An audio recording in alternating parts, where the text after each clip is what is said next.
G'day, it's Jamie and welcome to Where's My Yowie. Today I'm reading a couple of old newspaper reports about a Yowie sighting at Mangrove Creek, Hawkesbury River in 1843. So we'll get into it. This first article was published in the Sydney Morning Herald on Wednesday the 12th of July 1843, titled Lower Hawkesbury.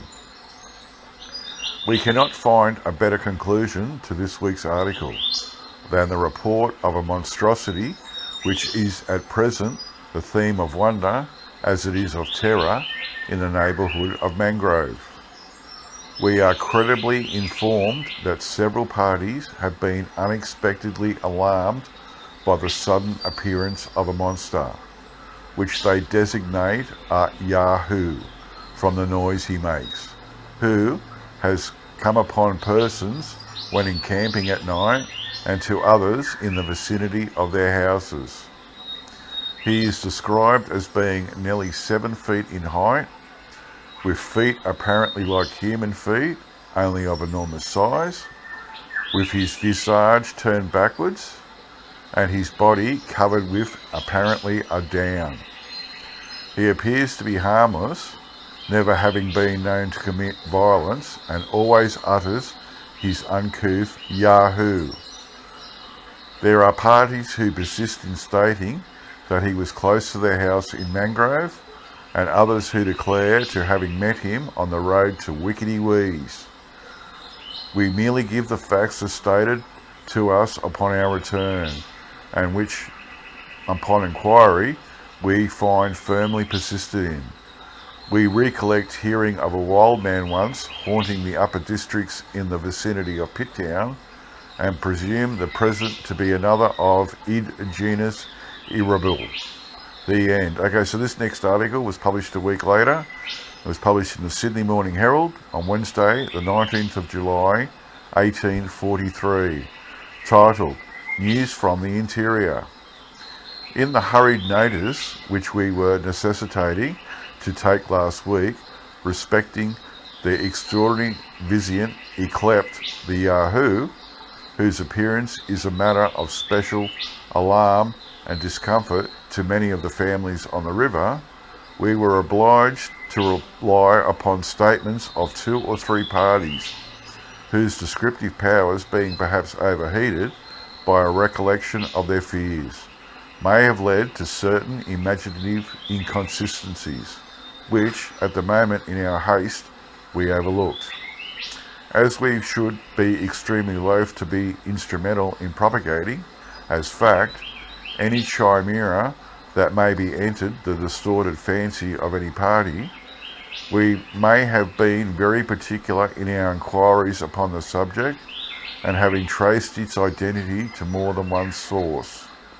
We can merely add that the oral testimony, eyewitnesses whose veracity we have no reason to doubt, is fully borne out by their serious and impressive description, whose very minuteness, whilst it gives sufficient proof of their unshaken belief in the reality of the appearance, is, in an almost unaccountable manner, inductive to reconciliation that there is, in reality, a something unaccountable and a mysterious in the said Yahoo. In the desire to elect inquiry, we subjoin the best authenticated account we have collected. About 3 months since, 2 young people, brother and sister, being left home in Mangrove Creek about midday, hearing a strange noise and the dogs barking violently, went out, and upon looking in the direction of a myrtle scrub opposite, to which their attention was directed to the dogs, they observed a dark hairy figure, which, from its height above the scrub, they conjectured to be nearly 8 feet. Against this figure the rage of the dogs was directed. Being alarmed, the parties above named ran for a neighbour, who upon arrival was equally frightened at the strange visage and uncouth sounds of the monster. Shortly after, the dogs made a rush, and the figure went off in an opposite direction. One of the dogs, we should observe, remained away above half an hour and returned quite exhausted. Soon the proprietor of the farm, coming home and learning what had occurred, he again put the dogs into the scrub, and upon entering himself, he could find no other traces of a living being than the fresh track of an apparently very small hoofs in the direction he pointed out. It was not, however, again seen or heard in that place. The appearance of this nondescript, distinctly seen at midday and described by 3 parties, is a mystery which should well repay the research of a German enthusiast of the grim school to unravel. We have merely recorded the oral statements of the professed eyewitnesses, whom we feel satisfied are confined in the reality of what they witnessed and the correctness of their description. However sceptical we ourselves may feel disposed to be upon certain particulars, especially the hoofs, which savour strongly of Pan or the Evil One. This hesitation on our part, however, may be the result of inexperience and non-acquaintance with such unaccountables.